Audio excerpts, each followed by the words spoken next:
नमस्कार बंधुओं।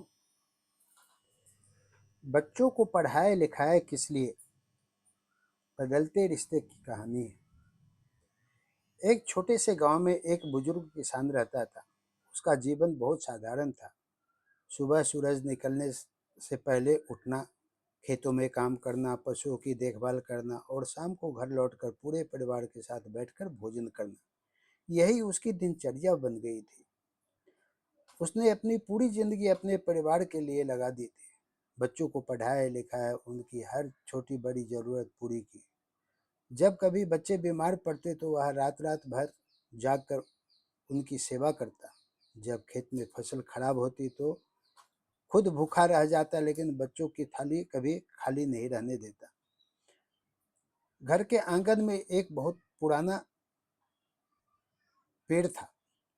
गांव के लोग गर्मी में उसकी छांव में बैठते, राहगीर आराम करते, पक्षी उस पर घोंसले बनाते और बच्चे उसकी डालियों पर झूला झूलते।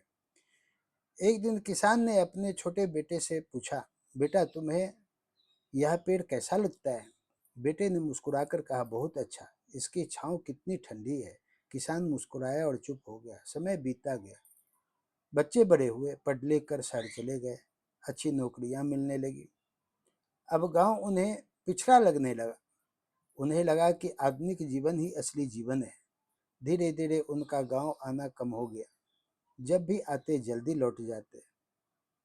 अब वे पिता की सलाह भी कम सुनते थे। उन्हें लगता था कि पिता पुराने विचारों वाले हैं, पुराने व्यवहार वाले हैं और पुराने सोच वाले हैं। वो कम पढ़े लिखे हैं। एक दिन गांव में सड़क चौड़ी करने वाला काम शुरू हुआ। लोगों ने कहा, बरगद का पेड़ रास्ते में आ रहा है। कुछ लोगों ने कहा, इसे काट दो। कई लोगों ने समर्थन कर दिया, क्योंकि अब किसी को उसकी छांव की जरूरत नहीं थी। उसके पास मोटरसाइकिल थी, गाड़ियां थी, पक्के घर थे। जिस पेड़ ने वर्षों तक सबको सहारा दिया, वही अब लोगों को बोझ लगने लगा। यह बात किसान चुपचाप देख रहा था। उसकी आंखों में आंसू आ गए थे। उसने किसी से कुछ नहीं कहा। कुछ दिनों बाद उसके बच्चे गांव आए। उन्होंने देखा कि पिता पहले जैसे खुश नहीं रहते हैं। एक दिन बड़े बेटे ने कहा, अब आप आराम कीजिए, खेत बेच देते हैं, गांव में रहने का क्या फायदा? पिता ने धीरे से पूछा, क्या तुम्हें बरगद का पेड़ याद है? बेटा बोला, हाँ, लेकिन अब उसका क्या काम? रास्ते में रुकावट बन गया था। पिता ने गहरी सांस ली और बोले, बेटा, जब तक लोग उसकी छांव में बैठते रहे, वह सबको प्रिय था। जब किसी को उसकी जरूरत नहीं रही, तो वही पेड़ बोझ बन गया। बेटा कुछ समझ नहीं पाया। पिता आगे बोले, मनुष्य का जीवन भी कुछ ऐसा ही होता है। जब तक हम दूसरों की इच्छाएं पूरी करते रहते हैं, लोग हमारी प्रशंसा करते रहते हैं। लेकिन जिस दिन उनका स्वार्थ पूरा हो जाता है, उसी दिन हमारी इच्छाओं में भी उन्हें कमियां दिखाई देने लगती है।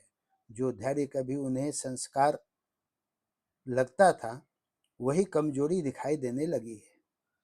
जो त्याग कभी प्रेम लगता था, वही मूर्खता लगने लगता है। जो निस्वार्थ सेवा कभी सम्मान पाती थी, वही निकम्मापन समझ लिया जाता है। घर में सन्नाटा छा गया। बच्चों ने पहली बार पिता की आंखों में बरसों की थकान देखी। उन्हें अपने बचपन की हर बात याद आने लगी। कैसे पिता ने नए कपड़े न लेकर उनके लिए किताबें खरीदी थी, कैसे बारिश में भीग कर खेत में काम किया था, कैसे खुद पुरानी चप्पल पहनकर बच्चों को नए जूते दिलाए थे, कैसे कभी अपनी तकलीफ नहीं बताई। उनकी आंखें भर आई। उन्होंने पहली बार महसूस किया कि उन्होंने पिता को केवल जिम्मेदारी निभाने वाला इंसान समझा, इंसान के रूप में कभी समझने की कोशिश ही नहीं किया। अगली सुबह पूरा परिवार बरगद के पेड़ के पास पहुंचा। उन्होंने गांव वालों से कहा, इस पेड़ को मत काटिए, सड़क थोड़ी मुड़ जाएगी, लेकिन यह पेड़ नहीं कटेगा। गांव के बुजुर्गों ने भी उनका साथ दिया। बरगद बच गया। उस दिन बच्चों ने अपने पिता से कहा, हमें माफ कर दीजिए, हमने आपकी कीमत तब समझी जब आपकी बातें हमारे जीवन में सच होने लगी। पिता मुस्कुराए। उन्होंने कहा, बेटा, जीवन का सबसे बड़ा ज्ञान यही है कि किसी इंसान की कीमत उसकी उपयोगिता से मत आंको। जो व्यक्ति आज तुम्हारे लिए कुछ कर रहा है, हो सकता है उसने अपनी पूरी जिंदगी तुम्हारे लिए लगा दी हो। माता पिता, गुरु और बुजुर्ग बरगद के पेड़ की तरह होते हैं। वे बदले में कुछ नहीं मांगते, केवल छाया देते रहते हैं। परिपक्व वही है जो किसी व्यक्ति का सम्मान केवल तब नहीं करता जब उससे लाभ हो, बल्कि तब भी करता है जब उससे कोई स्वार्थ न हो। उस दिन बच्चों ने एक और बात सीखी, रिश्ते लाभ से नहीं, कृतज्ञता से चलते हैं। सम्मान सुविधा देकर नहीं, संस्कार देकर दिया जाता है। और जो व्यक्ति अपने माता पिता के त्याग को समझ लेता है, उसके जीवन में कभी अहंकार नहीं आता है। दुनिया में कुछ लोग स्वार्थ के कारण बदल सकते हैं, लेकिन इसका अर्थ यह नहीं कि हमें भी वैसा ही बन जाना चाहिए। सच्ची परिपक्वता दूसरों की इच्छाओं को याद रखने, कृतज्ञ रहने और माता पिता तथा बुजुर्गों का सम्मान करने में है।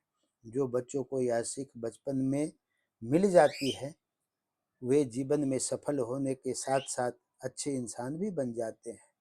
अगर यह कहानी आपको अच्छी लगी हो तो लाइक, शेयर, सब्सक्राइब करना ना भूलें। आगे फिर मिलेंगे एक और सुंदर सी गहरी भावनात्मक कहानी के साथ। तब तक के लिए धन्यवाद।